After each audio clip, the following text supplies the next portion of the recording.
Hello, everybody, and welcome back to another episode of At the Movies with William Fletcher. As per usual, I am your host, William Fletcher, and I'm joined this week by Mr. Harry Jobson.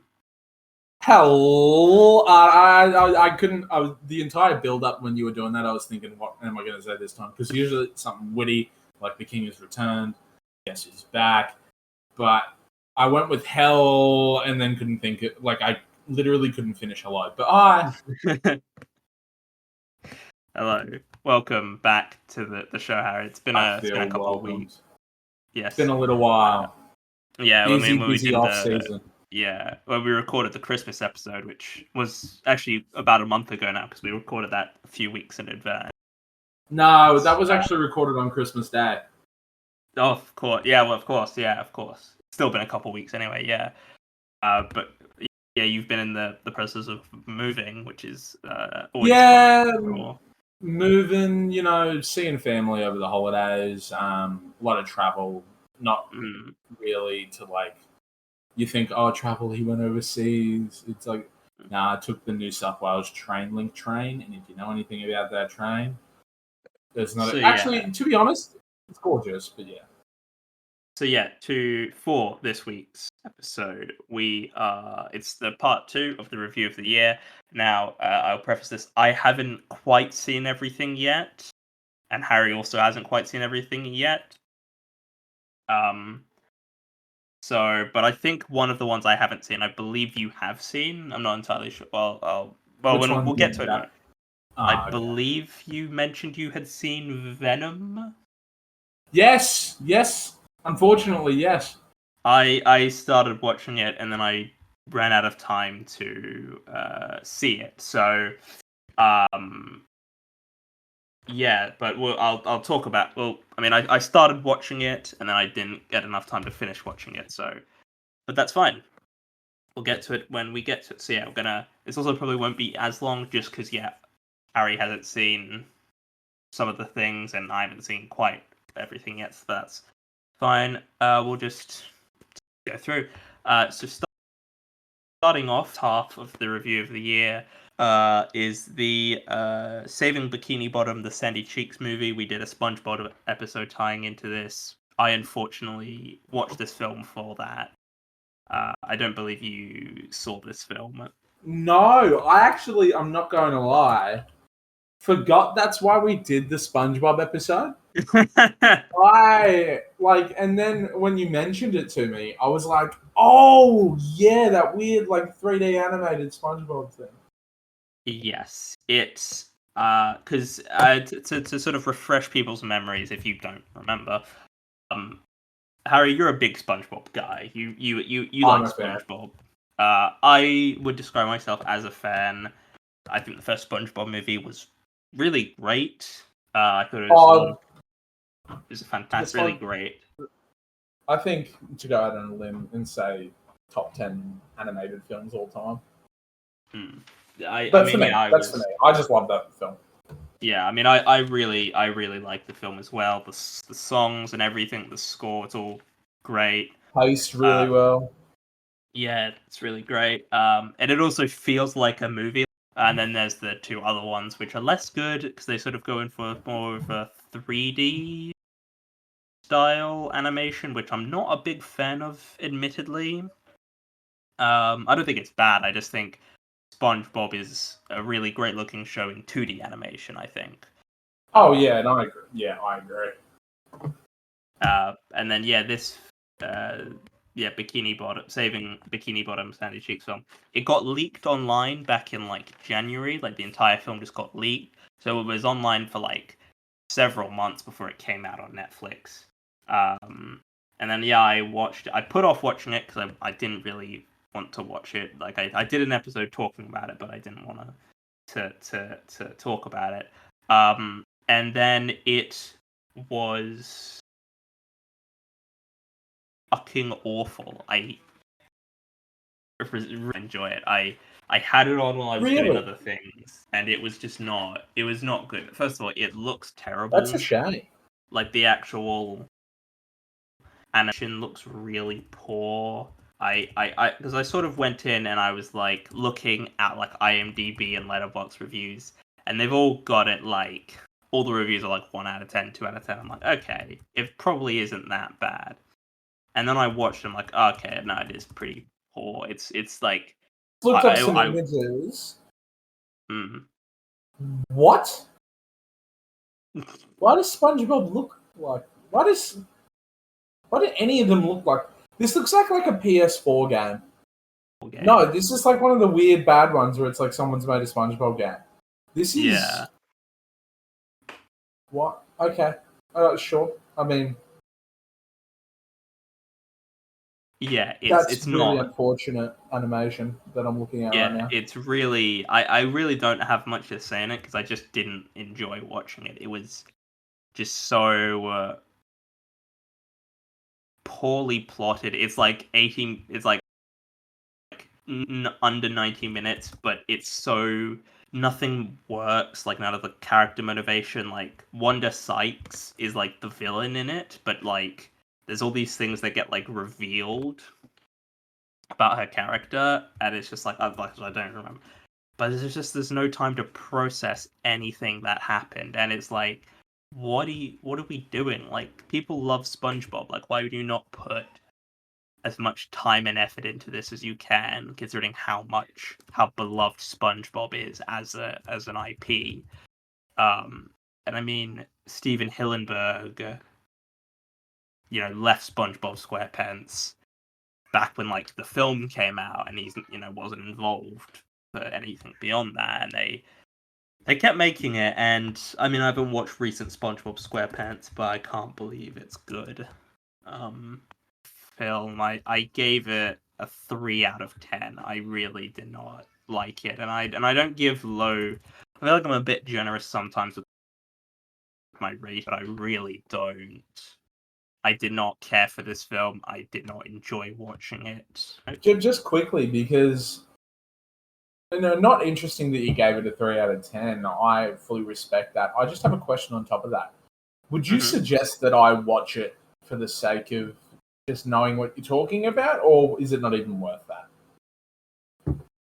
Is it not worth the 90 minutes or the 80 minutes? Yeah, well, the film, there's like 10 minutes of credits, so it's like a 70-minute film. To that, I'm assuming that's a no. Yeah, I don't think there's any value to watching it. I mean, I probably wouldn't have watched it under normal circumstances. You're not going out of your way. No. Yeah, it's definitely not a great, like, a destination film where it's like I'm going out of my way to see that. It's like, this is the kind of thing that, like, if I was with my niece or nephew and they put it on, that's, like, the only context where I'd willingly watch this film. I don't know about willingly. I would well, not willingly, but I that's really the only context where I'd probably be like, yeah, fine, I'll watch this even if I'm not going to like it, because you put up with different things for your nieces and nephews, really. But yeah, we're going to move on now to the next film in this lineup, which is Alien Romulus, which I saw. I don't know if you got the chance to see. No, I didn't. But I will be honest. There was an opportunity for me to see it, and that was something that after, and I'd seen a lot of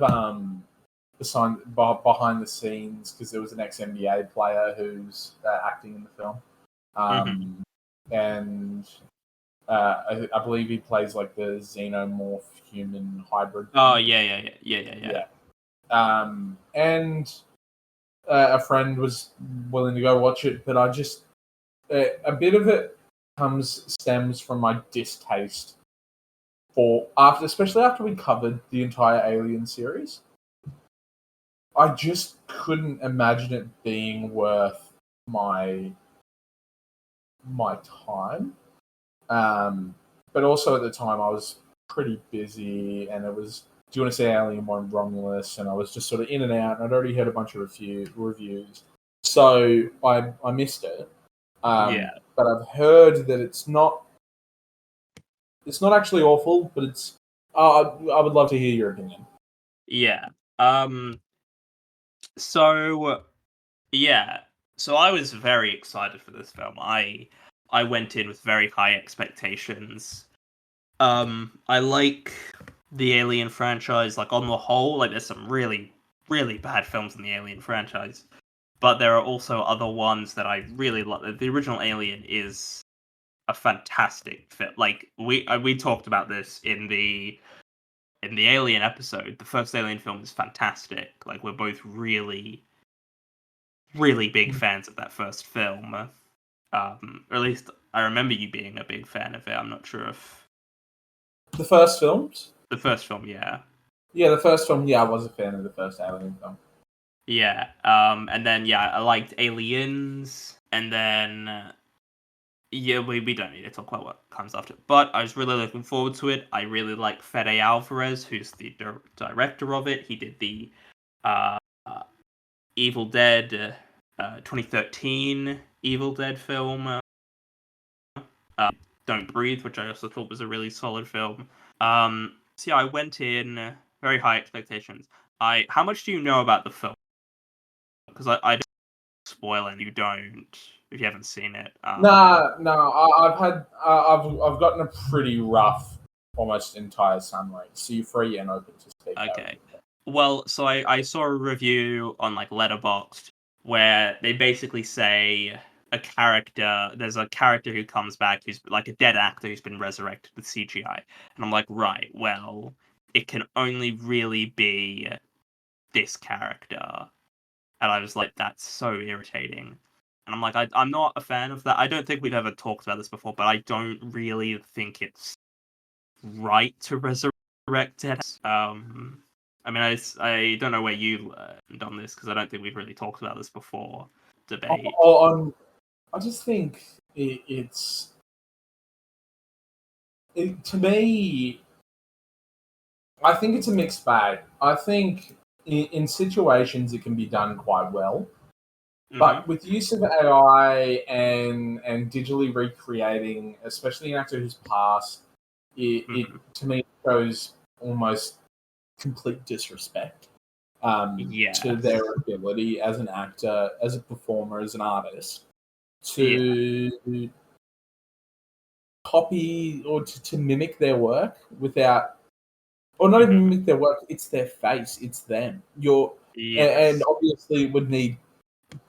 Does that need clearance from their family? And if so, does the proceeds go directly to the family? If so, then and if that's done that way, for example, I would be okay if there was a James Earl Jones, cameo in a Star Wars film, where you hear his voice, and it might not be a line he's ever recorded, but it might be artificial intelligence, it might be digitally recreated, it might be an old recording. But I think that can be done well. But when you're fully recreating their likeness like Star Wars has done before, and I think I find it pretty disrespectful, to be honest with you. Although that's not to say it can't be done well. I think there is a way to do it. I just don't think that recreating or digitally recreating this image of someone who's passed is okay. But yeah, so they did that with Ian Holmes' character from the first Alien because he's an android, so he's in this one. And it was just so weird because, like, yeah, it does look like him, but it's just this weird uncanny valley-ness of, like... There's this weird uncanny valley nature of, like... I don't understand... And why? Like, because it's obviously not real. Like, yeah, it's quite impressive that they can, like, do that to a degree, but it's also, like...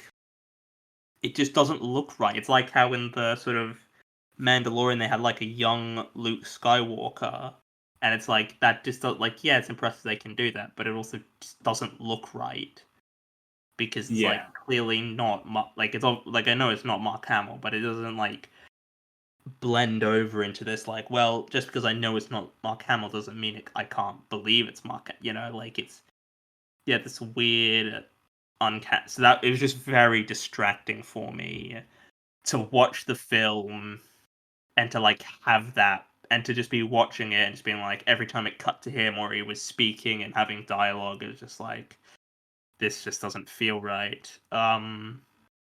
Yeah, it didn't work for me on that level at all. I thought that was really weird and unnecessary, and I felt like this film kind of should have just been a standalone. Like I didn't need this film to be like it's obviously in the same universe, and I like get that, but I didn't need it to be a straight up have references to the other films. I didn't need that. Yeah, I'm sort of very conflicted on it because I think I liked it, but I wanted to love it, and there was so much going into it. It was like, this is going to be great. I was like really looking forward to it. The trailers had looked really good. I knew there was like this bit which was just fantastic, where one of the characters, she gets infected by a face hugger, and then she's got this like X-ray thing, and she's like scanning it over her body, and you can see like the chest burster coming through, and I was like, that's brilliant, like that is great. But also they showed a lot in the trailers, like they showed like half the characters dying, so it's like, okay, I know who dies. I think also there was this awful bit in the film where one of the characters says, "Get away from her, you bitch," and I'm like, oh god, that is so terrible. Like, what are we doing here, guys? Like, this is the sort of nostalgia. I'm not gonna lie, it's very Harry Potter Deathly Hallows Part 2. Don't you touch my daughter, you bitch! So was it out of place? Because I've heard that line in a film, and I'm like, it's kind of a fuck yeah moment. If you don't mind my language. Yeah, it's well, so they've got like an android with them. Yeah. Who's like, and so he's the one who delivers. There's like a bit where the main character, she's being attacked by this alien, and then this android, he like jumps down and like kills it. It's weird because it's like, first of all, that's not a thing his character would say, and just the way he delivers the line as well is like he's not. I didn't think the actor was very good, to be honest. Like as the android, I thought he was a bit crap. So he just could not sell that line at all, and I think that. Oh, that's unfortunate. Yeah, because I think that can either land really well or really. Yeah, like I think, Sigourney Weaver in Aliens, she makes that line work. Like she sells that line, and it's quite effective. But it just doesn't. It just didn't work in this film, and it didn't work in that Feels like that's going to be the premise for a lot of the films we cover, because it seems as if a lot of almost everything we're covering already has a pre-existing IP. Well, a lot of no, not everything, but a lot of, like, if we're looking at, I'm not going to go into what we're covering, but I feel like that'll be a pretty common theme, at least for three films that I'm thinking of, which we are going to discuss. There's been it's like a follow-up or a sequel, prequel. Yeah, I was like trying to claw at the original IP so much. It's like nostalgia, and it does my head in. Yeah, and I talked about Deadpool last week, and I don't know if I mentioned that, but I could go with a bit of a nostalgia bait in Deadpool, because I think first of all, it fits more in that story. I think like the very fact that like there are Fox X-Men characters makes sense. Like it's not.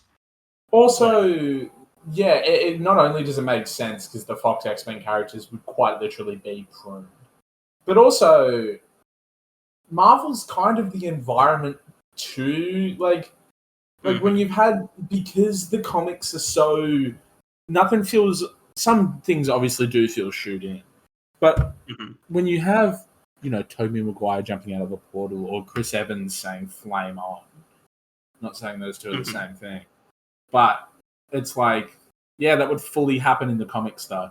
Like that makes sense. Like it's pretty much an open contextual excuse to nostalgia bait all your fans all the time. Yeah, because like they're constantly coming back and reiterating and doing other things in this variance, and so like, I mean, as much as it kind of seems like a shitty way to do it, at least it makes sense. yeah, at least sort of something like Marvel or DC or whatever, like they can have those cameos in it, those references, and it doesn't feel like a problem because it's like it's obviously fitting to have all these. The Flash didn't really fit, but No, but would I have mean, fit like, more if I'm like Grant sure. Gustin's Flash was there. But either way, Mhm. But I think that it doesn't work in an alien film. I think in alien film you can't just do that because it just doesn't work. Like, that's a really cool it's moment sort of for everything. a really powerful female character to then just Mm, have like some androids say it in a movie mm. that's like six. If we're including the Alien vs Predator films, this is like the 8th movie in this freaking IP. It's ninth, yeah. It's just like you can't do that with this franchise. It doesn't work with to have this nostalgia bait. It just you can't do it like Yeah, that with these films. I think it really doesn't. It doesn't do anything. It's completely pointless, and I think it really is just bad writing. I think and like I just don't. It just seems completely arbitrary and pointless. And I it's didn't like. lazy. It's lazy. It's cheap. It's cheap. Mm, yeah. And yeah, the film is a bit too long as well. It's like 2 hours, but it does really feel it. Like there were moments where I'm like, okay, this could have ended. Okay, I was like, oh, cool, the film's gonna end, and then it goes on for another like 20 minutes, and I'm like, oh, Jesus Christ, it's I know that we recently went through this whole like, can we chill out with the 3-hour movies? But honestly, can we chill out with the 2-hour movies? What happened to a good 90-minute flick mm, that's not the yeah, SpongeBob Bikini Saving Bikini Bottom, whatever it's yeah. called? And I would be okay if more films were 90 minutes long. I'd be completely okay with that. Perfect film length. It's the perfect Yeah, film length. Well, I mean, depends on the film, but yeah. But I will say, for all my complaining, I think it's a fantastically well-made film. Like, the direction is great, the cinematography is fantastic, the sound design I really liked. There are some really great moments. There's like this moment. It was in the trailers, so but there's like the main character. She's floating through like she's basically turned off the gravity in a room, so she's like floating through the air, and one of the xenomorphs has been like killed, and there's floating acid blood, and she's like trying to basically avoid this acid blood in the end. I'm like, oh, that's really nice, doing interesting things here.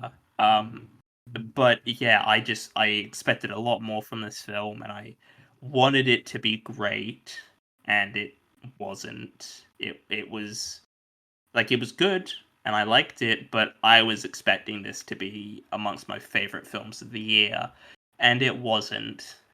So it left me somewhat disappointed. I mean, yeah, despite liking it, I was, yeah, just disappointed.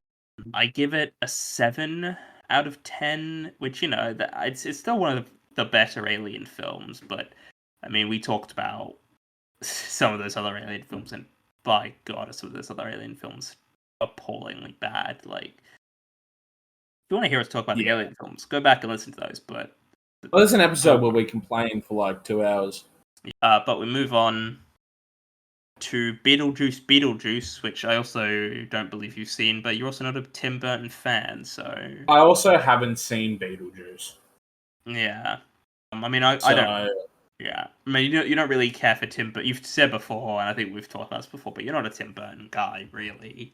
I'm more of like a I'm not huge on Tim Burton. I like Big Fish, but yeah, not huge on Tim Burton. Never really got.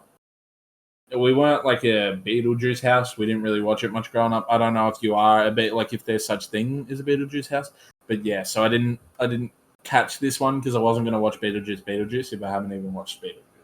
I mean, I don't have a whole lot to say on this one, really. It's the best thing Tim Burton has done in about 10 years, because he's only ever made shit. He's made mostly shit for the last 10 years, which is very unfortunate, because Yeah, I am a big Tim Burton fan, but he has made some really just terrible films.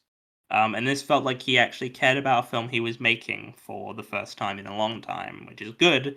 I'm really pleased about that, but it just is not. It's not. I think Tim Burton should get out of the director's chair and stop trying to make films because he's not. It's like I liked it. I thought it was alright, but I didn't need it to. I mean, at first, I didn't need it. It didn't need to be made. Like, there's no Yeah. real justification to it existing. Like, there's a really weird subplot because one of the actors who was in it, Jeffrey Jones, is like a convicted. I believe he was of like pedophilia, or he had a lot of images of like underage children um, yeah. Wow. So not a pretty terrible guy. But he's in the original Beetlejuice, and so that but they keep his character in there, but like he's missing his head, and he's like not actually properly in it. So there's just this subplot where this is like half a body just running around and getting in weird hijinks, which is just so weird to me. It's like you could have just not had him be in it. Like you didn't even need to reference that his character was in it. Like we know why he's not going to be in it. You don't need to sort of lampshade and be like, "Hey, look at this guy. The character's still here, but you can't see his face because nobody's done." It just felt so Yeah. completely pointless. I gave it a very low 7. I really don't think there's much to say about it. I think like the makeup actually. I think it's got a lot of the Tim Burton stuff I like. Anyway, on to Megalopolis, which was Francis Ford Coppola's passion project. I mean, you didn't join me this, but where do you stand on Francis Ford Coppola as a sort of filmmaker? Like, have you seen the Godfather films? I mean, I'd assume so. I have. But... I look. I did not care for The Godfather. I did not care for it. It insists upon itself. It's got a point to make. It's insisting. Sorry.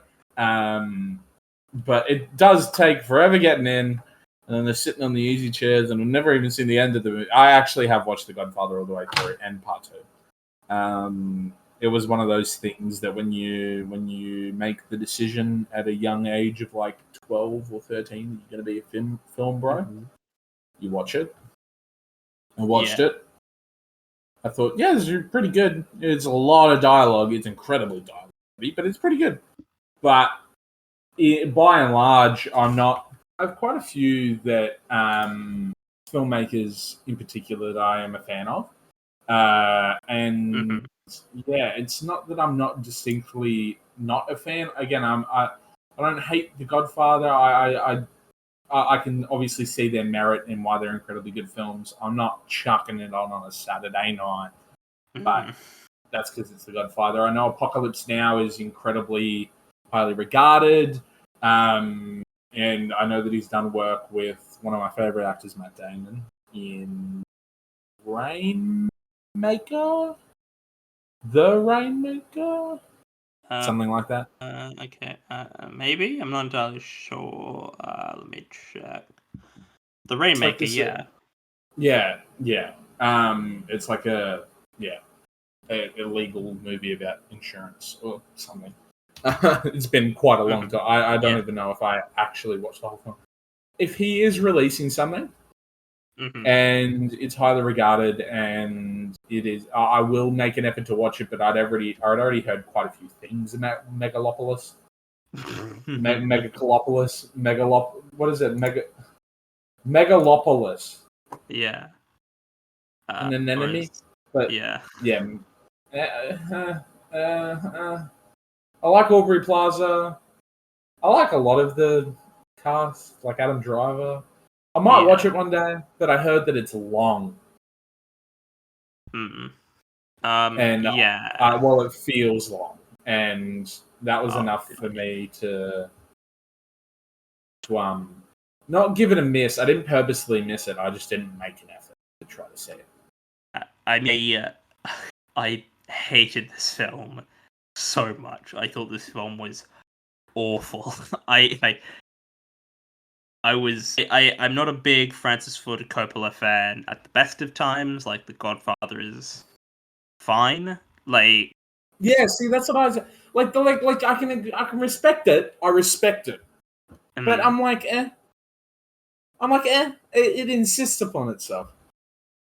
yeah, I'm not a big Godfather fan. I don't really like Apocalypse Now, so I'm not like I'm not in the yeah, I'm not a Francis Ford Coppola fan. But I did want to see this. I didn't see this in the cinema, but I was interested because I just had to know what this was like.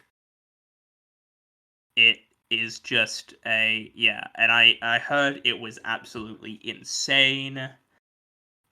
Like, the film had a bit where there's like a real life person who comes out and talks to Adam Driver's character, like in real life, which I just thought was bizarre. You know, Francis Ford Coppola was investing a lot of his own money into this film, and yeah, it was I though it was one of the most boring films I think I've ever seen. I went in being like, at worst, this will be like funny bad, but it wasn't even that. It was like legitimately so fucking boring that I was just like, How long is it? I What's the can't runtime? even deal with. It is. Let me check. Okay, isn't it about 2 hours? Two It's like hours 2 hours. 18. Yeah, it's 2 hours 18. 18 minutes. Yeah, which like yeah, it's not really that long, especially compared to some of his other films. Like the Godfather films are close to 3 hours. But this felt so boring to watch. It was like one of the most dull experiences I've ever had while watching a movie. To illustrate how bad this film was, I was watching this on my laptop because I didn't see it in the cinema, and my laptop blue screened while I was watching it. Like, that's how bad it was, that my laptop couldn't take anymore and just turned itself off, and I was like, all right, like, that's how. And the film was nearly done too. It was in like the last like 20 minutes maybe, but my laptop just couldn't take anymore and turned itself off, and I was like, Jesus Christ, like, that's how you know when a film's bad. Your And laptop blue screened. It stopped wanting to watch. yeah, the laptop gave up, and it's like, no, done. It's yeah, I thought it was just appallingly bad. It's what's the worst film I've seen from this year, and it's one of the worst films I've seen for a long time. Like, I really just could not. It was so incomprehensible. It was just so boring, and I had fun while watching it, which I was expecting. I expected like it Yeah. would be an insane film, but like it'd be so it's turn around to being funny, and I could have a fun time watching it. But it just wasn't, and that was so like frustrating to me because I just like Yeah, it's definitely not the Room level of like some. yeah, The Room is hilarious. Like watching The Room, like yeah, The Room is objectively a badly made film, but it is hilarious to watch. Like, it is so much fun. You cannot have a bad time while watching The Room. Whereas this was just like, it was so boring. Also, talk about flops. Megalopolis, sorry, but Megalopolis' budget was 120 million USD. Its box office made 13.9. I remember Francis Ford Coppola had difficulty finding to like release the film because of the budget. Like, they were like, how can we market this film because we're probably not going to be able to turn a profit on this film. So it took a really long time for him to actually find like a studio that would like distribute it. Lionsgate will release anything. I mean, I thought it was really just dreadful. I felt bad for Adam Driver. I think Adam Driver is one of the best actors working today, but he just was not good in this. I just thought the whole thing was so terrible. It was just like, if this is the last film he ever makes, like, that is a depressing fucking like career there. Like, if this is the last film he makes, that is just a depressing note to end on. And I've talked to lots of people who unironically love this film and think it's like a legitimately good film, and I don't understand that because like I don't see the value anyone can get from watching this film. Like it's not saying anything. There's nothing of value that it's offering. It's not even interesting enough to justify its existence. Thought it was fucking awful. And I mean, it's far and away the worst film I saw in 2024. It was a terrible fucking film. And like when I talk to other people and look at what their worst films of the year, I'm like, okay, you just don't like Hollywood blockbusters, and like that's fine. But like, I feel like, yeah, it's just a terrible film, and I just don't understand how anybody can unironically like it. Sorry, Yeah. it's just yeah, I hated it. I gave it a 2 out of 10, which is like I don't really go that low usually, you know. I'm quite generous a lot of the time, but this was just a fucking terrible experience, and I yeah, I hated it. It's a 2 out of 10, and it's one of the worst films of the decade as far as I'm concerned. So, well, what's next on the agenda? A film, is it one that I can talk about? I don't know. Did you end up seeing Joker Folie à Deux? No, I didn't. But it's one of those ones that I just got to the point where I just started watching all the spoiler reviews and just learnt all about the film before I Oh watched it. yeah, So I have a pretty it's rough idea about it. yeah. I mean, I believe you spoke. We spoke about it. I'm not sure if it was on or off air, but I have a pretty good idea of your feelings towards it. Well, we talked about the first Joker film, and I think we both agreed it was all right, but we didn't like a particularly great film or People say anything. it's a 10 out of 10. I don't think it should have even won an Oscar. Like, we had this discussion. I think it's like a 7. Yeah, we talked about this. Yeah, like it's fine. I don't dislike the film, and there are elements of the film I like. Just don't need it's not a particularly great film. Like it's very unremarkable, I felt. But yeah, I was like, how are they gonna do a sequel to this film? Like what is the angle? And yeah, this film isn't it's not I don't hate it. I just don't think it's worth much. I don't think it didn't need Really? to be, and I mean it feels like it's I feel like it's very clearly designed as a big fuck you to fans of the first film, which is just ridiculous, which is just weird to me. But I also can respect it that Todd Phillips got $200 million to make this, and it's just an elaborate fuck you to the fans. Like I don't like I look. I'm gonna be honest. I didn't hate this film. I'm gonna be clear. I didn't hate the film. I know some people who fucking despised it. I feel like a lot of people who didn't like it loved the first one, and I'm just like, okay, you know. But there are people who didn't like the first one who really didn't like this one, and to be honest, I get that. I definitely I can understand why people like this film because it's it's not good. And I did read a few reviews.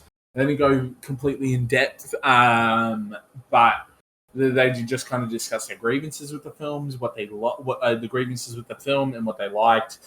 I heard poor things regarding the fact that the entire thing is pretty much a musical, and the music's not good. And they're like, it's kind of shocking, and the pacing is awful, and a few other things. Not many good things. I really didn't hear much that people quite like. Like I spoke with a few people who had seen the film, and they mentioned that they enjoyed the sort of direction they tried to take the film. But I'd say largely the consensus is that they tried something and it didn't work, and kind of made no real correlation to the first film besides the fact that it's Joaquin Phoenix's Joker. I mean, it is a musical. It's a musical. I don't know. Yeah, I don't know how many of the songs. I think most of them are like it's like a jukebox musical. I think a lot of the songs are like pre-existing songs. But I think Lady Gaga might have written one or two like original songs for the film, but I can't. Sorry, I'm yawning at the moment. I can't That's how put. much. That's how interesting you find Joker followed the. I can't. I believe Lady Gaga did write maybe like at least one original song, if not two. But I can't remember exactly. But yeah, most of the songs are like pre-existing songs that they just did covers of. Um, Yeah, I mean, uh, you know, yeah, no, I'm not a great podcaster when it comes to sort of expressing how I feel, other than like I'm just not up for it, man. Like, do something that people are up for. You hear, oh, there's a Joker sequel coming out. Oh, it's largely a musical. Oh, why? Well, could you imagine if they made what's a great film that had critical acclaim when it first came out, and there's been no follow-up sequel? Here, let oh me think god, of I'm trying to a think of film that was like um okay. Parasite, right? oh yeah, Let's yeah, yeah. say they take Parasite, critically acclaimed around the same time as the Joker, rave reviews, great film, Mm-hmm. right? Now imagine they made a second Parasite, like a sequel, that was a musical. Or not even just a music. Imagine it wasn't a music. Imagine they made a sequel, but it was like a comedy, but like a real like obnoxious comedy, like Like a Big Mama's House comedy. Like nothing tasteful. Like I don't. Why? My question is why, and I'm going to be asking that a lot in this review because we're going to be talking about again, and I mentioned this earlier, some sequels to IPs, and I'm just going to keep asking. Why? But yeah. I can answer my own whys. I can't answer my own whys in the films I haven't seen though. I might Mhm. actually have to give the Joker Follow Do. Is it Follow Do? Folley Adu, I think. I might have to give that a watch. Hmm. I genuinely was meaning to. I It kind of is, forgot it even came out yeah, last year. it is a Uh, fascinating film to watch. I will say, like, it but is interesting to watch. yeah, but my question and the unrunning question is just going to keep being why, and I'll be able to get to answer those soon. But at the moment, I'm asking you, William, why is it a musical? What does that musical factor? Does it impact the narrative? Does it enhance the film at all? Um, I don't think like within the there's like it makes sense within the context of the story, but that doesn't mean it's good or it'll work. Just because something makes sense doesn't mean it benefits the film in any way. Like, No, yeah. I would argue that it's quite there's no justification to it being a musical Well, really, okay. because Well then, yeah. they're not even well made musical sequences, which is like if they were well made sequences that I would be like, yeah, cool, that's fine, but they're not. They're very lifeless and there's just nothing to it where I'm like, this is Yeah. it's so yeah, In it's any just way. I don't know how you can make a film so boring. Like a musical shouldn't be boring, like inherently quite in fun. And I don't know how you can Is that the make it. theme for films for 2024? Is that they're inherently just boring? Maybe, yeah. That's a running theme, yeah. I mean, I gave it a 6. Like, I didn't hate watching it. I just didn't see a need for it to be made. You know what? You know what? This isn't a resolution, but for 2025, any podcast app that I'm on, I'm going to be considerably more ruthless when it comes to my ratings. Because I'm sick of Okay. giving something a 6 just because I didn't hate it, but it didn't need to. If something doesn't need to exist, then it should be like a 2. I mean, that's up to you. Like, obviously, if it's a good film, then like you rate it based on, you know what I mean. But Yeah. I am so tired of just pointless sequels for money. And it's Yeah. really getting to a point where it's like, because it got to a point where everyone was sick of it, and then it kept happening so much, and we realized that it wasn't going away, that people started excusing the bad ones. So people would go, yeah, it doesn't really need to exist, but it's not a bad movie. And it's like, Yeah. but it could have been worse. It's like, no, if something's bad, it's bad. Yeah, exactly. Like, let's not make concessions. Yeah, no, I Because it's think connected that's to an IP. yeah, exactly. Yeah, no, definitely. I mean, let's move on because I've still got a few things to talk about, but I've got What We Do in the Shadows season 6. I don't believe you've seen the show, so it would have been weird if you didn't No, watch. but I love Matt Berry, though. Yeah, I mean, I was severely disappointed with this final season. I went in with relatively high expectations because I thought the last season was really great. I'm like, okay, cool, that's great. Hopefully, they can bring it all together. They didn't, unfortunately. I was really it just wasn't funny, and it's like this is a comedy and it should be funny. Like that's the whole point of comedy, but it's not really that. I just didn't like it as much. It wasn't bad. It was just so like it's like watchable, and I liked it relatively. It was just I expected considerably more from the final season of a TV show. Like I always hate that when you're watching a show and you're really loving it, and then you get to the final season, and it is just such a fucking weak final season. Like I remember when I was watching through How I Met Your Mother, and I got to like Oh, and everybody's just like this is, and then like the final season, like the final season's not great, but then like the last two episodes are just terribly done. Yeah, I gave it a 7. Like I enjoyed it. I just felt like I don't need to watch this show again now though, because this ending just yeah. it's a decent ending, but I expected so much more, and now I'm just kind of like, well, I don't know if I want to watch the show anymore again. Like, I mean, I don't rewatch stuff in general, but like if I ever want to watch it again, I'll just be sat there the entire time thinking, oh man, that final season's a bit shite. Well, a bit lesser than, Yeah. and I don't want to watch it. So I'm like, don't see. But yeah, so yeah, it's. But I gave it a 7, so yeah. Now we move on to, I believe you have seen this one, Venom 3, or Venom: The Last Dance, I believe is the. I get to talk about a film. Yeah, this film I'll sucks. let you take this one because I've been Um, doing a lot of the talking, and I haven't seen this film in its entirety. Oh, I, I I, started watching it, and I didn't get through it all in time, so I appreciate that. I'll let you take the reins for this one. I will do my best. I will give you a pretty brief overview unless you don't want spoilers. I mean, I don't really care, to be honest. I mean, All right, if you spoiler remember alert, back, there's horse venom. There's a venom horse. yeah, Venom and if you becomes a remember horse. back to the Venom episode, and we weren't particularly massive on Venom. I think I don't know if we talked about this or we brought this up, but it's sort of like, why would you have a Spider-Man villain and there's no Spider-Man in it?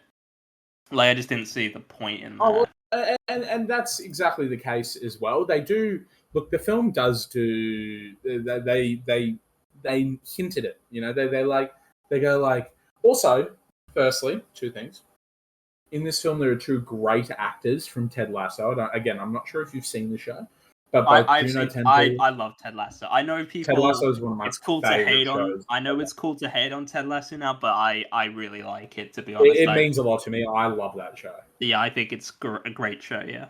It's honestly like I love that world. But anyway, Juno Temple, who was really a standout in the series, in the Ted Lasso series, she plays her role in this film, and she does a good job. She proves that she can. Yeah, she could definitely hold down a role in a major feature film. I just don't think Venom 3 should be the big break that someone like Juno Temple deserves. She's given a pretty shocking script to work with. Cristo Fernandez, who plays Danny Rojas. Danny Rojas. Yeah. Yeah. So he's the bartender. You actually see him at the end of Venom 2 and Spider-Man when Venom goes into the post-credit scene. That also is not built up upon really much at all. Like, it's kind of a theme in the film, but it's largely... and again, there are some... Alana Ubach from the TED series. I love the TED series as well. She's in this. She's great. But they nod at Spider-Man because they have Reese Ifans. Yes, he was in the bit I got up to. Yeah. Yeah, so he's an alien hunter. He doesn't hunt aliens, but they're like, we're going to Area 51. We believe in it. Like, it's going to be so cool. And the concept is that if you haven't seen Venom, just a quick overview, or not if you haven't seen, but if you're not familiar with like his world, there's Krull, and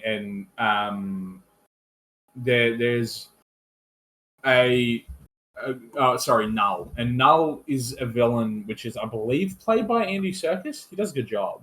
Again, the performances. I know that like Eddie Brock and Tom Hardy's Eddie Brock. Sorry. But Eddie Brock is Eddie Brock in this film. He's the character he's always been. There's not a whole lot of development. The concept is that, and I know that but like it creates the what's it called? I don't know. It's like it's this like thing that it will prove Null's escape from this eternal prison he's in, and Null is essentially a symbiote hunter from, I believe, a different world, but it gets all weird and ugly at the very beginning of the film regarding that. Eddie Brock tries to go to New York to clear his name because he knows dirt on some politician there that's going to like exonerate him. But in that case, he not only, regardless, he's still going around eating people's heads. Like there's some shocking Venom fight scenes, which are always just weird, gangly tentacles beating up a bunch of guys, like bikers, and then he just like eats their heads. Which, when you still think about it, is kind of disgusting. But it's Venom squared. This film, it's just like more Venom, Venom horse, more Venom fighting this monster, and then having a conversation with Eddie Brock on what was that, and it's like maybe you should have asked that before you killed the thing. And then there's also a lot of like you think they're going to tie in Spider-Man because you've got Reese Ifans, you got him going to New York, but he only ever makes it as far as Nevada. Like I don't know, he ends up the film finishes pretty much within Area 51. You get a very noble sacrifice from General Rex, who's been trying to kill Eddie Brock the whole time because the only way to stop Null is to kill Eddie Brock. Where you get some exposition from Stephen Graham's character. It's honestly a bit of a mess. It is an action film, but it's a Venom action film. It's no better than Venom 2, really. The concept is that as long as Venom and Eddie are together, then it's like not the Tesseract, but let's just call it the Tesseract because I can't remember what it's called. But yeah, it's like them being together creates this like I don't know, this thing that helps Null, the main villain, escape. But also the military are also the main villain, which I don't think they should be, considering Venom's an alien monster. And then like he gets all close and buddy with this alien hunting family. And there's this moment where he saves them all, and then all the other symbiotes are inspired by Venom and start saving them. No, Venom doesn't do that. Venom's an insane alien that destroys who you are from the inside, feeding off your ego and worst possible character traits. He's not a hero. Well, let's stop making him like it.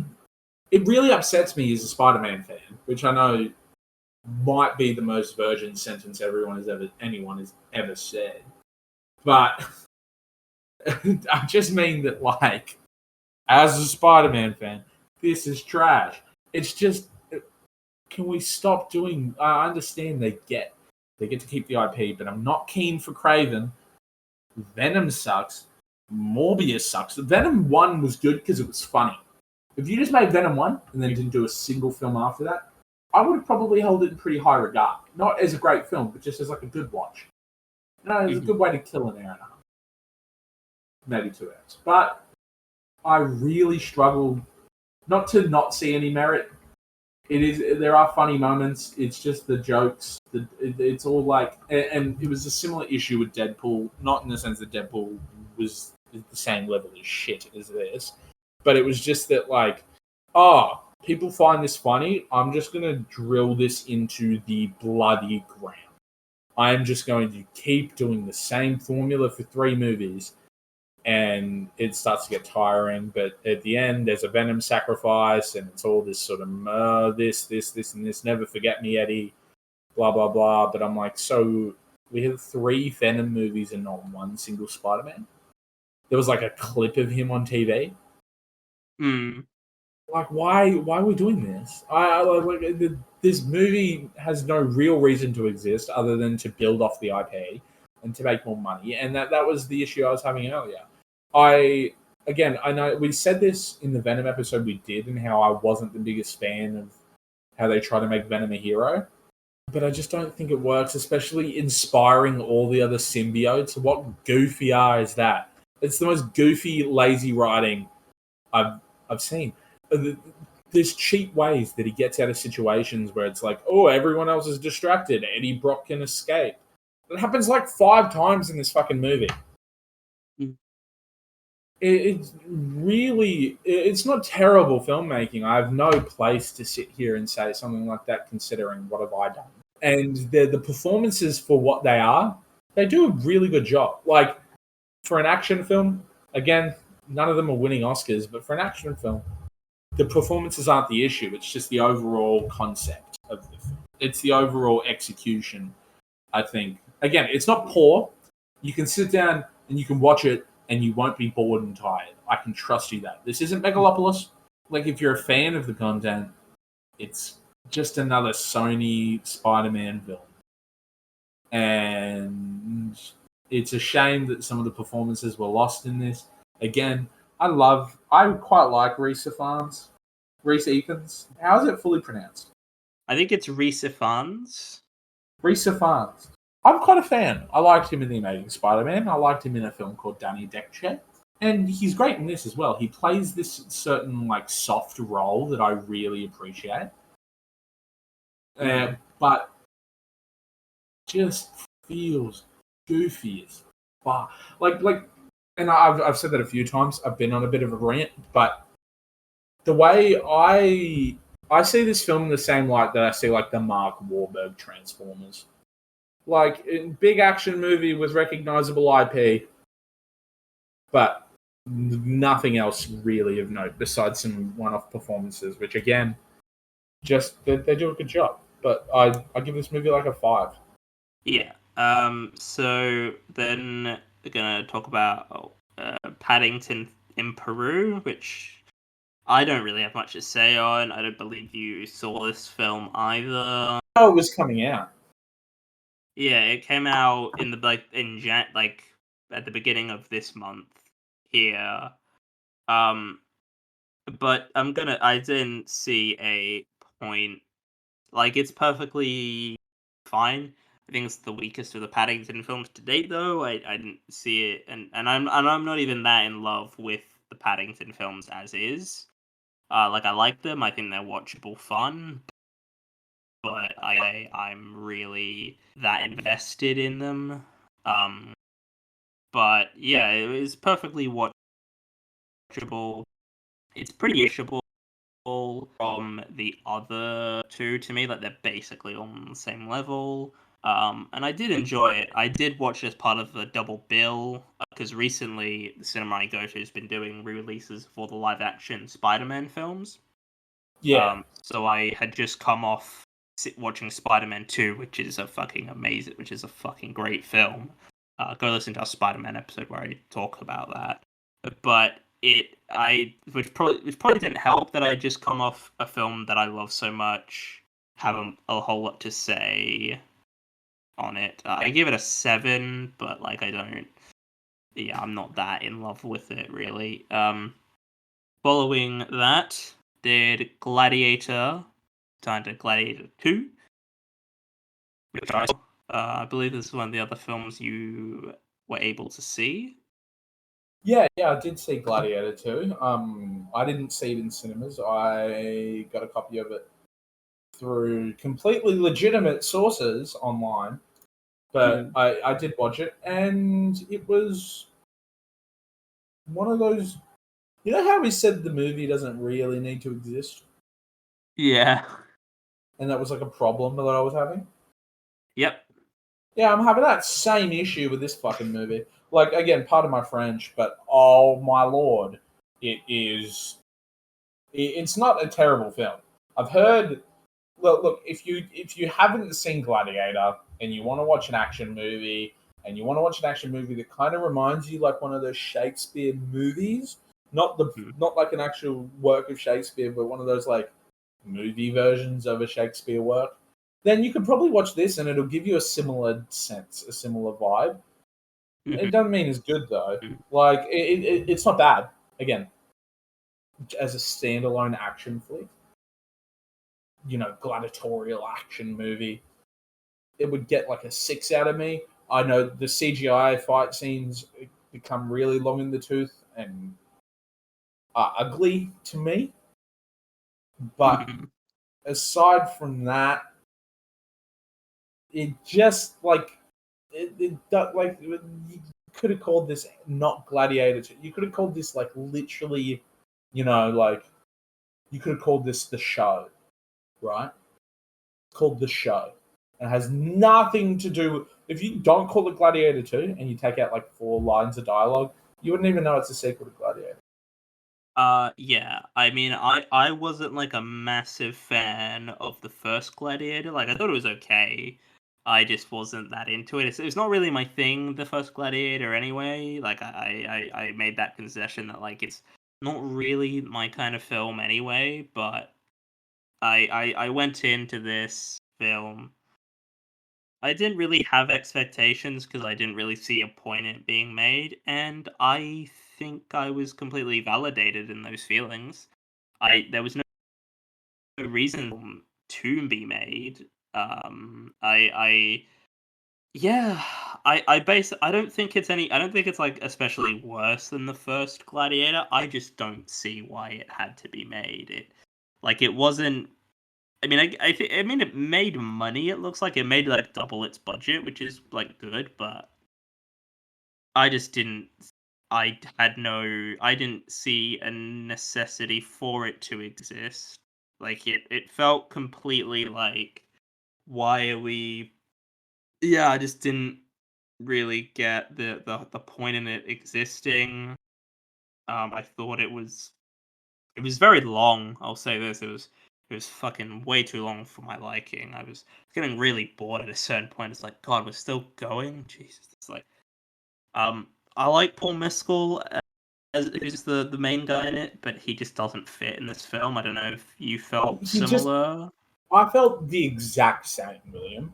I found that Paul Mescal, I like he's not, and maybe this is an Australian bias, and maybe this is a South Sydney Rabbitohs bias, but he's just not Russell Crowe.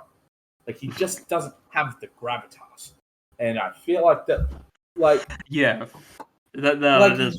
he doesn't have that power that you need to play a gladiator. You know what I mean? He doesn't Yeah. have that X factor that, like, whether no matter how good you are of an actor, he doesn't. And Paul Mescal is great in a lot of work, but just he's not a gladiator. Yeah. I'm not like the biggest fan of Russell Crowe as an actor, but he fits in this film. Like his casting makes a lot of sense. Like he makes sense as like a character who should be in this film. Like as the protagonist, he makes sense as that. Paul Mescal doesn't make sense as the protagonist. He doesn't have the source, as it were. He just doesn't he doesn't quite fit in here in terms of like what is needed from like sort of a character in like a protagonist for this film rather. I just didn't see I think he worked. I thought Denzel was pretty fun though. I really like Denzel. I mean, just in general, I like Denzel. I thought he was a solidly fun, sort of campy, sort of villain. I thought he was clearly having an absolute blast with this role, and I really liked him in this. Pedro Pascal is in fucking everything now, and I'm slowly at my limit where it's like I don't need any more Pedro Pascal in my life, man. Like I don't know if you feel like similar, but I don't need too much Pedro Pascal almost. I'm hitting my limit. Yeah, dude. What's with the actors just getting like it? I swear to God, right? And this has been a thing forever, right? Hollywood picks like 4 actors, and we're going to put them in every film for the next decade. For a while, it was Jim Carrey. He was in every comedy from '93 till like '05, '07. Yeah. You've got, and which I mean, I love Jim Carrey. Lately, it's been Glenn Powell, Sydney Sweeney, Pedro Pascal. I remember The Rock had a big thing. The Rock and Kevin Hart. Kevin Hart and Ice Cube. Like a lot of Kevin Hart. He was an issue for a while, but they just pick these, and in a sense, General Ortega. In a sense, again, Pedro Pascal. I loved him in the most recent project of Pedro Pascal that I really enjoyed was the Nick Cage movie. Oh yeah, The Unbearable Weight of Massive Talent. Yeah, The Unbearable Weight of Massive Talent. I loved him in that. I did. He brings this like fun, like this cute sort of like charm, which is great. But it's getting to a point where I'm over it, where we've been inundated with Pedro Pascal, and he's great, but you eat too many chockies, you get sick. You know what I mean? Yeah. I like a lot. I think we talked about this before, but I think Ridley Scott is a great director. I mean, Alien is a fantastic film, one of my favorite films. Oh yeah, I love Ridley Scott. The Martian. Oh, I really like The Martian. I like Blade Runner's all right, even though it's definitely not quite my thing, but I think Blade Runner's a good film. Maybe a bit. I respect it. I respect it. Yeah. Yeah, I respect it more than I actually enjoy it. Alien Covenant, I even enjoyed. The Last Duel, I watched fairly recently, and I thought that was really great. Not great, yeah. Good. But yeah, I just think this film had no reason to exist. There is no point in this. There was no justification to this film being made. Like, it didn't have anything to say. It just didn't. I didn't understand why it was made, but I didn't hate it. I didn't really. So I gave it a 6. Like it was watchable, and I liked liking it. I thought like the visual effects were great. I did just like how there's a bit where the Colosseum is just filled with sharks.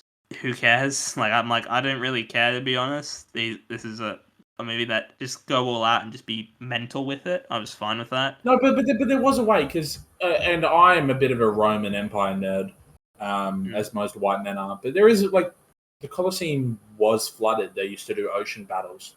They used to literally do boat battle recreations in the Colosseum. There was ways that they were able to open some conduits, allow water through, and then simultaneously drain it within hours. Honestly, it's an insane feat of engineering, and you can go down a rabbit hole, and it is phenomenal if they did it well. But instead, they added sharks with freaking laser beams on their freaking heads. No, not actually with laser beams. Like a fucking CGI shark. Like a CGI shark. I don't care.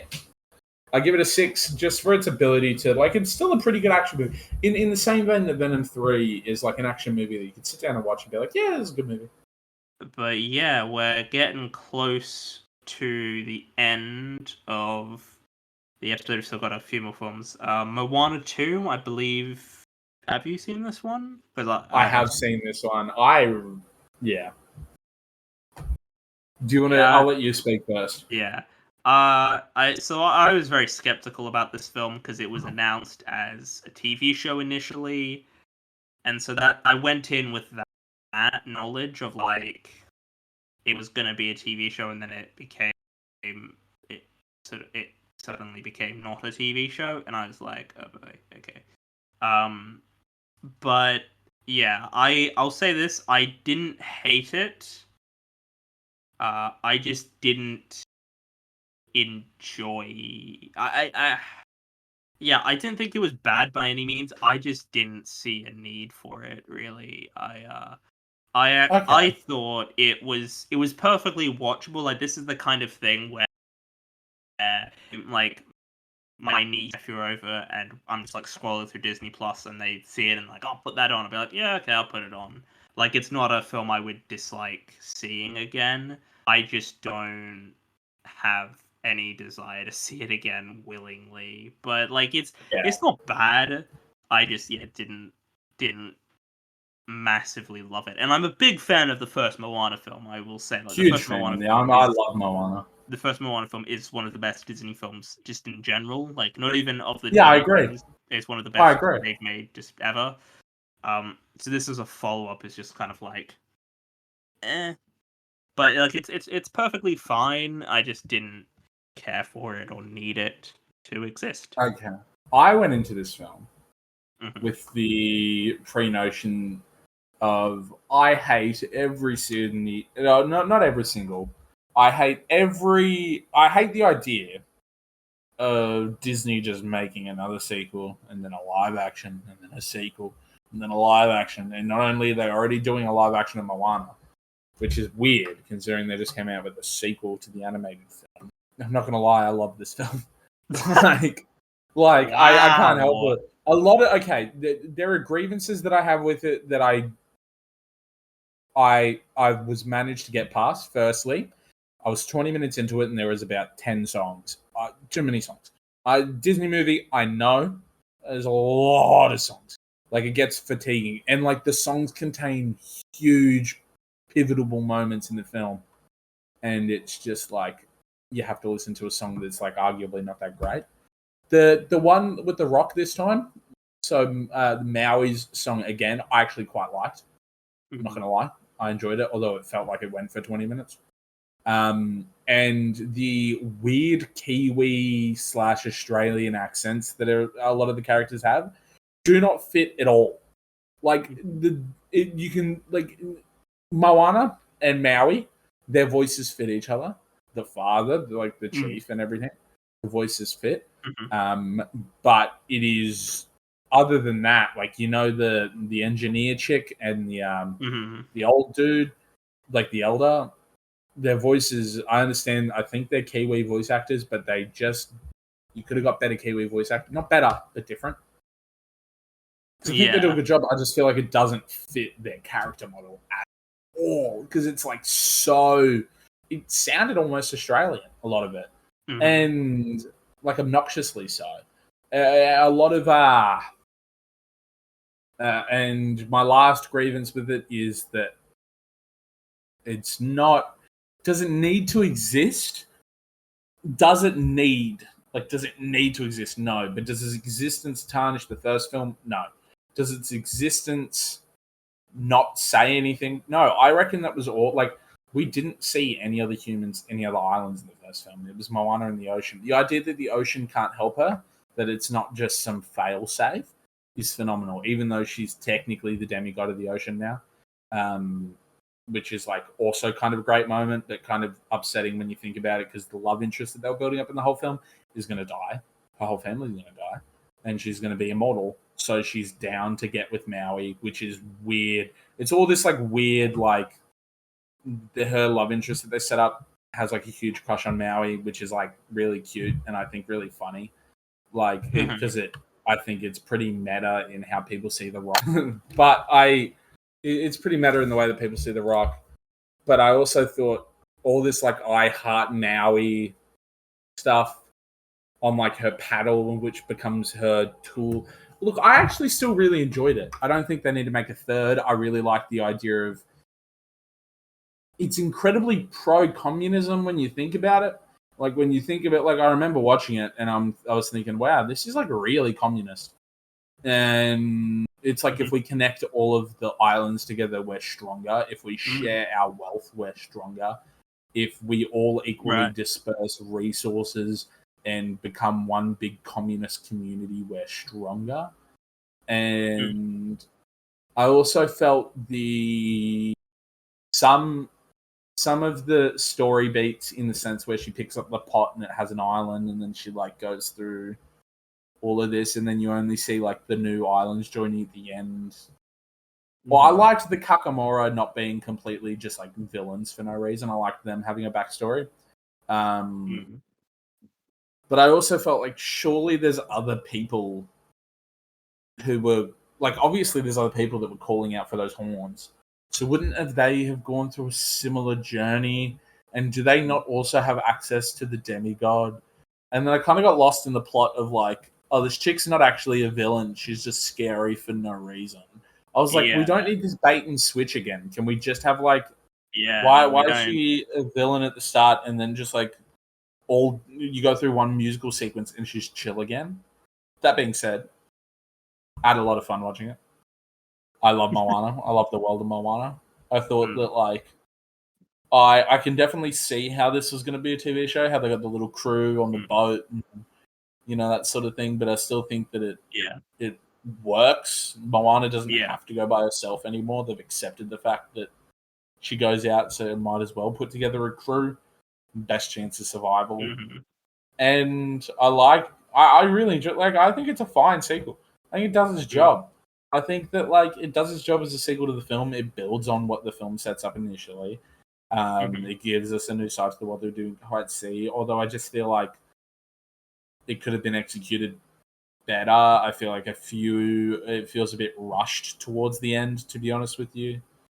I don't know. I actually don't. Besides the beginning of the film, which so much music. It's like all music all the time. I think it was pretty good. It was like, besides the musical numbers, which again was a lot of the film, I give it like a 7. I really enjoyed watching it. To be honest, I enjoyed watching it. It's one of the better films we've talked about, I will be honest. Like, we have talked about some utter shit. I would say this to anyone listening: if you haven't seen it and you're thinking about kind of watching it, and you've got 90 minutes, chuck it on in the background. You'll probably find yourself actually just watching it. Like, you can't really go wrong with the Disney animated film too much, although there are some sequels that are pretty shocking, but we'll get into that in a second. Yeah. So I give it a 6. Okay, It's fine. It's not like it's far from the worst Disney film that's ever been made. Like, there has been much worse. The Lord of the Rings: The War of the Rohirrim. I didn't end up watching it. I didn't have the time to, and I don't believe you did. I mean, I'm not a big Lord of the Rings guy, to be honest. Like, I think they're fine, but I rewatched them for the podcast, and I just didn't like them. But yeah, we've got 3 more films to quickly talk about. We're nearly there. Mufasa, Lion King. I got this watched. I did watch it. Oh, you did watch it? I watched it, definitely legally, definitely not on an illegal. Oh, same. Yeah, I definitely paid money to see this film. I don't know if we've told this before, but the Disney live action remakes are for the most part shit. Poo. They're very poo. They're just terrible films. I fucking did. The only ones I liked was Cruella, which I don't even know if that one really counts, and The Jungle Book, which I actually thought was much better than it had any right to be. But everything else I've absolutely fucking hated. I've absolutely hated all the others. absolutely agree. And this film is the live action version, kind of Moana 1.5. Did you? No, The Lion King 1.5. Did The you ever Lion watch The Lion King King. 1.5? I did. I did. It's just kind of like I have seen it. it's Yeah. Timon and Pumbaa, and it's just like it's just like not the live action version is like not a great take on Timon and Pumbaa. I don't think. No. And I like Seth Rogen, and I think his voice works for a boar, but like, or a warthog, sorry. But I just like, I don't care. I don't care about Scars and Mufasa's past.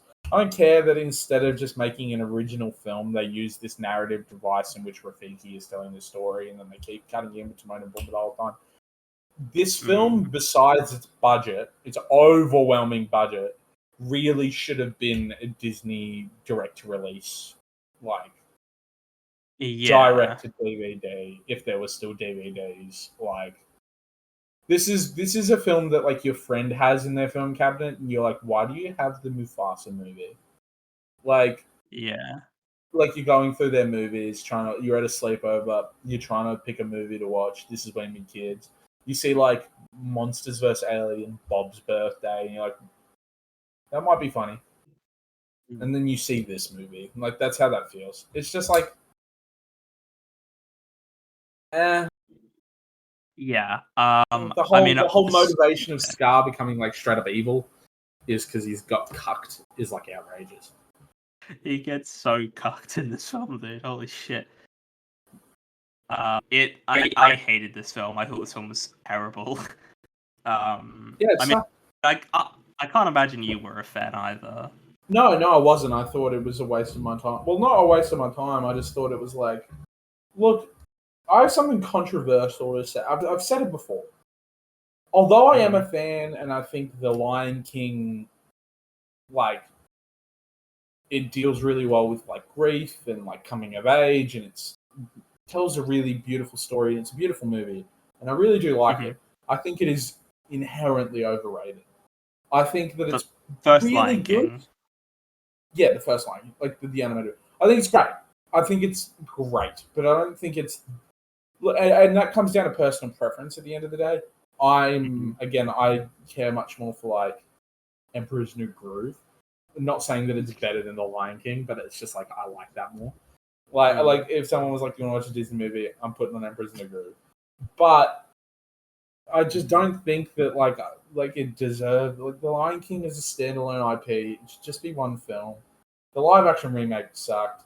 This prequel to the live action remake sucks double. It's double worse because it's the sequel and it follows the theme that we've been talking about all night, William, and that is, why does it exist? Yeah, I thought this was genuinely appalling. The worst bit probably in any of these fucking in this film is where they do that bit, that fucking reference to the first film where like Mufasa's like climbing up the thing and then like Scar reaches down and like digs it and like stabs him with like his claw. Yeah, it's just all nostalgia baiting. And I'm just like, no, I hate that. It's just so bad. The actual designs of the characters are so appallingly bad. Like, it's impressive what they're able to do with the visual effects, but like, this is not. This is. Yeah, this just doesn't look. It's just terribly done. Dude, I'm not gonna lie, I give this movie like a 4, like a 3. Yeah, I give it a 3 as well. At least with Moana, it's like she becomes a demigod. It's not about her finding herself, but it's about like her trying to find her people. His identity. It's her. They had like a younger sister, which is so cute. Oh my god, this film just does nothing with anything. It's just like, oh, you have a sister, you have a new brother. It's like this kid that like I don't care about, and at least we get like a little bit of Donald Glover, but like, I just don't. Yeah, There's not a part of me that cared watching this film. Yeah, I give it a 3. It's slightly less shit than the 2019 Lion King, like ever so slightly less shit. Nosferatu, I mean, I can't imagine you would have seen this because you're not a big horror fan, just in No, general. I'm what the kids in the streets call a pussy. Well, I saw Nosferatu and I loved it. I thought it was fantastic. I'm a Robert Eggers skeptic at the best of times. It was, yeah, a genuinely fantastic film. Genuinely quite scary, which I rarely find horror films. Like beautifully shot, great performances. It's just an incredibly well-made film. But yeah, it's a fun film. It's one of my favorite year. I'll quickly run through my top 10 films at the end of this, but I cannot overstate how great it was. I'd love to do a proper episode on it just to talk about it with someone else because I think there's a lot to talk about from it. But I'm not gonna. Yeah, I don't really want to get into it too much because I mean, partially because you haven't seen it, but also because I haven't. I would like to do like a proper episode just talking about this film. But I give it a 9 out of 10. It's a very low, I will say, but it is a 9 out of 10. I loved it.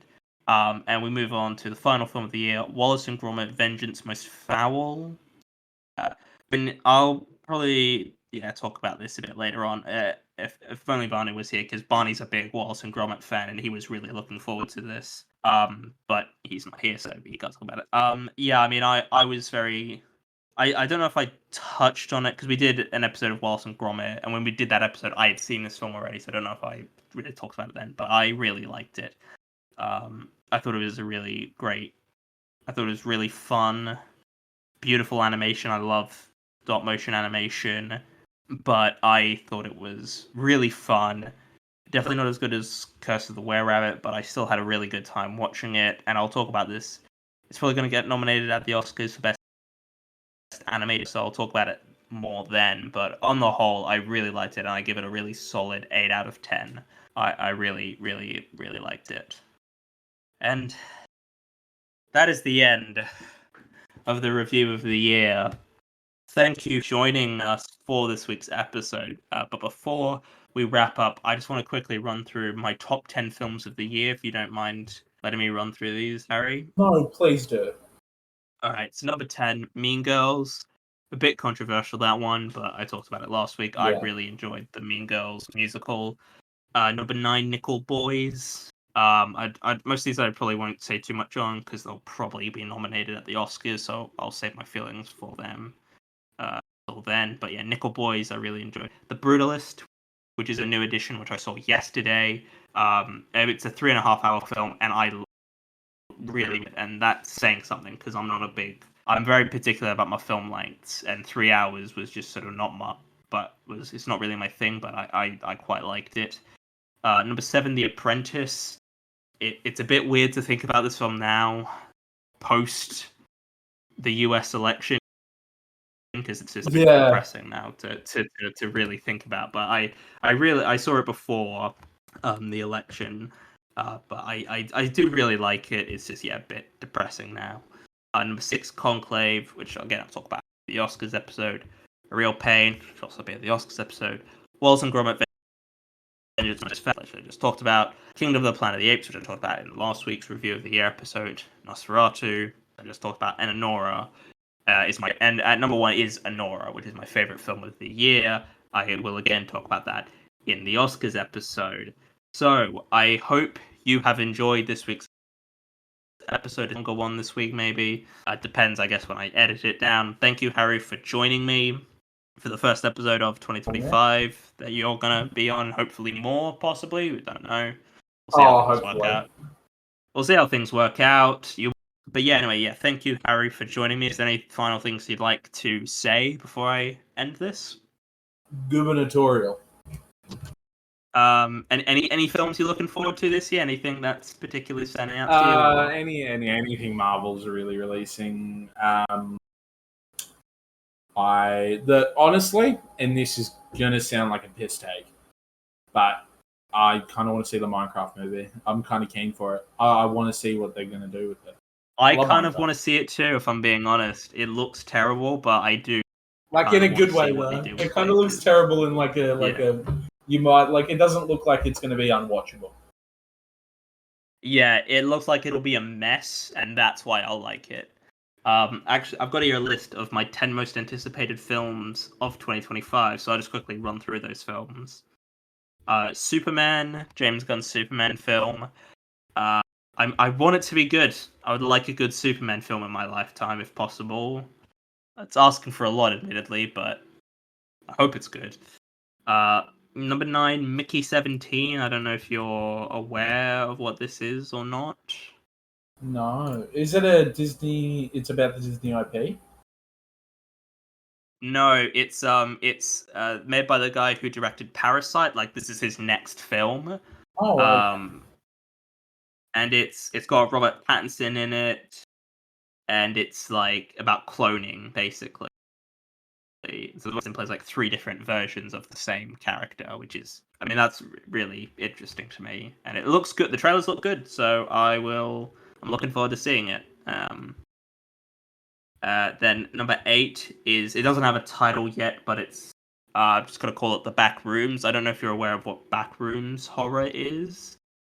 Is that like the liminal space sort of? Like, we're in the back rooms. It's like very just hallway after hallway after hallway after hallway. Yeah, that kind of thing. It's being made by A24. I believe James Wan is involved. I'm looking forward to it because I like what I've seen of his work. Yeah. Number 7, The Ballad of Villains. This is a British film with Carey Mulligan and Tim Key. It's based off a short film which I will need to watch. It's sort of like people get trapped on an island together, and it's like this sort of, I don't know, I don't really know much beyond that, but I like the sound of it. I got of Marcel Pagnol, which is the next work of Sylvain Chomet, who did The Illusionist and The Triplets of Belleville, which I haven't seen The Triplets of Belleville, but I really like The Illusionist, so I'm looking forward to this. Begonia, which is the new Yorgos Lanthimos film, and I really loved Poor Things. I thought Poor Things was very, very good, so I'm looking forward to Begonia. Number 4, Wake Up Dead Man, the new Knives Out film. Oh wow! I'm very excited about this. Yeah, definitely. I believe you're a fan as well of the Knives Out films. Yeah, I love Knives Out and Glass Onion. Or Glass Onion, I have a soft spot for Glass Onion. And then number 3, 28 Years Later. I mean, we've talked about 28 Days Later and how they were working on this 28 Years Later film, which I am interested in seeing, but I know you're not really. I mean, you don't really care about. You're not the biggest zombie guy, so. Okay. Number 2 is Guillermo del Toro's Frankenstein, because it's Frankenstein del Toro. I'm looking forward to it.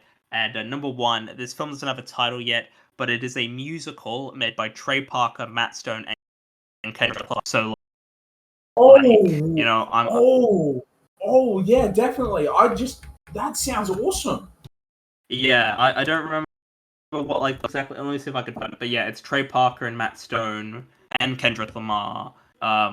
Making find what it's about. Yeah, there's not really much word on what it is. But yeah, that's my top 10, and this will possibly look very different. There's probably stuff that I'm not even aware of coming out that will be on this top 10. But yeah, I hope you've enjoyed this week's episode. Thank you, Harry, for joining me. Thank you for having me. Yeah, I hope you all have a good 2025. I've got some stuff planned. I'm looking forward to some of the things we're going to do this year on the podcast. And if everything goes to plan, I will hit episode 200 during this year, which will be insane. But I'll have to do something special for episode 200 because, episode 200. It's going to be a big, Oh well, we big have deal. to. Got it. So I'll see what I can do for that. But yeah, I hope that you all enjoyed this week's episode, and I'll see you all in the next one. Goodbye.